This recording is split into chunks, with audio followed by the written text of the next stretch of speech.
Como fakakalisitiane ko kami ay hakatalo tu pe kami ha lot. Ufia laki ya. Como fakakalisitiane como ya kakai tau pe ko lifestyle. Ko no molo ya mo ya kakai o kunau lawa folo ama mak folo. Mau finga fa foi tu aho takita.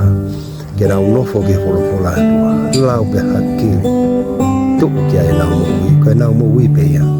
Folai e ne ngai fai ngai ta ya to mo na i lo pe na to fola pe ko fai kai piki fai kai mo e ko hi ka ke de la ba ki ta ya fa na fu be frata pu ye te mo ba ba mi fola e ko ne frata pu ye te mo te frata pu ye te mo fa ta o ke me to mai fola ka wa sta ni ba ko me mai me ho pe ko fa to hai fola to e cho ne ba ja ni ma ni ta la mai kapag kita uno mo ador he bai e che la fatto pula che da mo ya ador e poi mi io figa ora e de to itapu de finga a ko dobe che de no fo che por mola ko mo fakakalisitiane ko no mo lo pe ya kakai o no kumi ke o tua fa fo tu o fa tu che da dobe